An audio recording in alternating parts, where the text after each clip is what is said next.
عکس‌هایی که با نانو به نانا میسازیم قابل ویرایش نیست و اگه بخوایم یه ویرایش روش انجام بدیم کلاً برامون یه عکس جدید میسازه.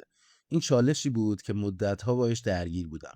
مثلا الان میخواستم یه تغییر کوچیکی توی این عکس بدم، عکس جدید میومد برام میساخت یا اصلا کاراکتر رو عوض میکرد. بریم با همدیگه این مشکل رو به صورت همیشه حل کنیم و عکس‌هایی که نانو به نانا برامون میسازه رو تبدیل کنیم به عکس‌های قابل ویرایش بدون نیاز به فتوشاپ.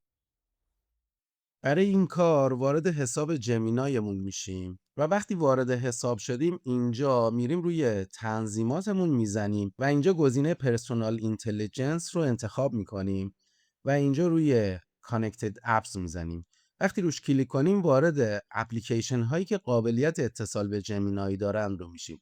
گوگل قبلا فقط اجازه میداد اپلیکیشن های مربوط به خودش مثل جیمیل و گوگل درایو و اینها وصل شن. اما الان وقتی بیاریمش پایین اینجا یه قابلیت برامون اضافه کرده، کنوا.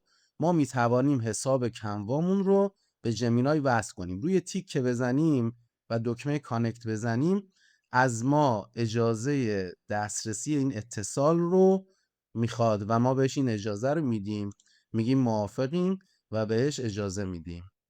خب اینجا به ما میگه که اجازه میخواین، بله ما بهش میگیم که اجازه رو بهش میدیم و اتورایز میکنه، تایید میکنه.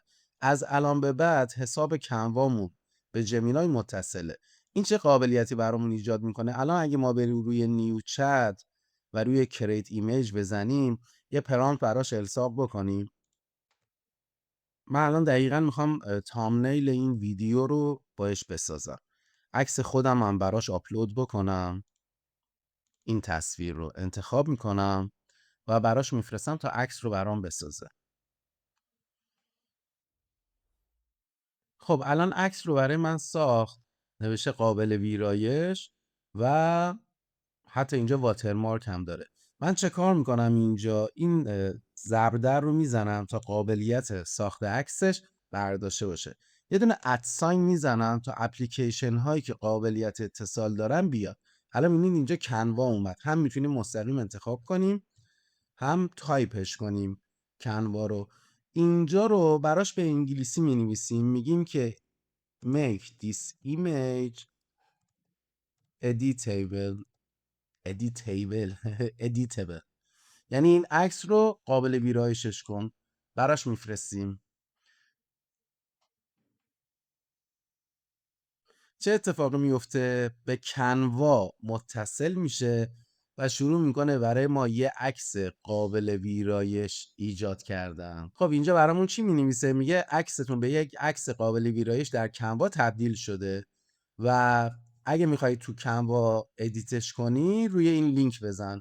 من میزنم تا وارد حساب کنوا بشم. حساب کنوام هم حساب رایگان هست و پولی نیستش. اگه نگاه کنین اینجا میگه. حالا چه اتفاقی افتاد؟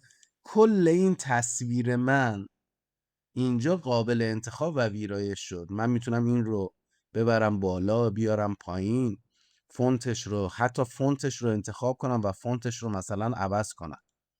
این عکس پشت صحنش هم عوض کنم.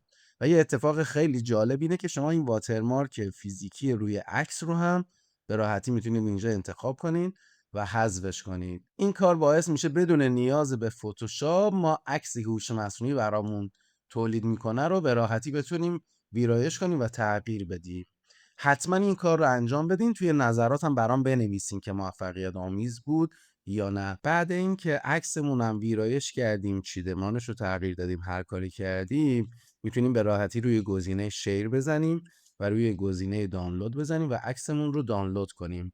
با این کار ما کل فرایند ویرایش عکسمون رو و تصاویرمون رو بدون نیاز به فتوشاپ میایم انجام میدیم.